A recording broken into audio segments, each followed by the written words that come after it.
ನಮಸ್ಕಾರ ಬಂಧುಗಳೇ, ಇಬ್ಬನಿ ನ್ಯೂಸ್ಗೆ ಸ್ವಾಗತ. ನೀವಿನ್ನೂ ಚಾನೆಲ್ಗೆ ಸಬ್ಸ್ಕ್ರೈಬ್ ಮಾಡಿಕೊಂಡಿರದಿದ್ದರೆ ದಯವಿಟ್ಟು ಸಬ್ಸ್ಕ್ರೈಬ್ ಆಗಿ.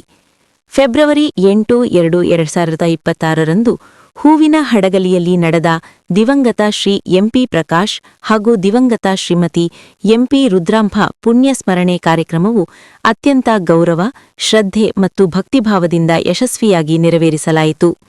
ಅಪಾರ ಸಂಖ್ಯೆಯಲ್ಲಿ ಭಾಗವಹಿಸಿದ ಎಂಪಿ ಪ್ರಕಾಶ್ ಮತ್ತು ಶ್ರೀ ಎಂಪಿ ರವೀಂದ್ರ ಅವರ ಅಭಿಮಾನಿಗಳು, ಬಂಧು ಬಳಗ, ಸ್ನೇಹಿತರು, ಗಣ್ಯರು ಹಾಗೂ ಸಾರ್ವಜನಿಕರು ತಮ್ಮ ಗೌರವ ನಮನಗಳನ್ನು ಸಲ್ಲಿಸಿದರು.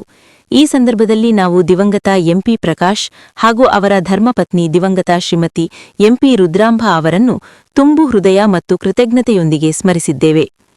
ಅವರಿಬ್ಬರ ಜೀವನವು ಸೇವೆ, ಮೌಲ್ಯಗಳು ಮತ್ತು ಮಾನವೀಯತೆಯ ಅಪೂರ್ವ ಉದಾಹರಣೆಗಳು ಎಂದು ಸಮಾರಂಭದ ದಿವ್ಯ ಸಾನ್ನಿಧ್ಯ ವಹಿಸಿದ್ದ ಗವಿಮಠದ ಶ್ರೀಗಳು ಮತ್ತು ಹಿರೇಮಲ್ಲಿನಕೇರಿ ಪೂಜ್ಯರು ಸ್ಮರಿಸಿದರು. ಎಂಪಿ ಪ್ರಕಾಶ್ ಅವರು ಹಗರಿಬೊಮ್ಮನಹಳ್ಳಿ, ಹರಪನಹಳ್ಳಿ, ವಿಜಯನಗರ ಮತ್ತು ಬಳ್ಳಾರಿ ಜಿಲ್ಲೆಯ ಸಮಗ್ರ ಅಭಿವೃದ್ಧಿಗೆ ಅನನ್ಯವಾದ ಕೊಡುಗೆ ನೀಡಿದ್ದಾರೆ ಎಂದು ತಿಳಿಸಿದರು.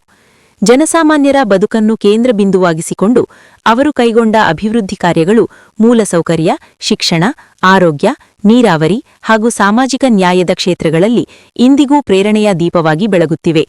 ಅವರು ರಾಜಕಾರಣವನ್ನು ಸೇವೆಯಾಗಿ ಬದುಕಿದ ಅಪರೂಪದ ನಾಯಕರು. ದಿವಂಗತ ಶ್ರೀಮತಿ ಎಂಪಿ ರುದ್ರಾಂಭ ಅವರು ಸಹ ಶಾಂತ, ಸಂಸ್ಕಾರಯುತ ಮತ್ತು ಸೇವಾಭಾವದಿಂದ ಸಮಾಜಕ್ಕೆ ಅಪಾರ ಶಕ್ತಿ ನೀಡಿದ ಮಹನೀಯರು.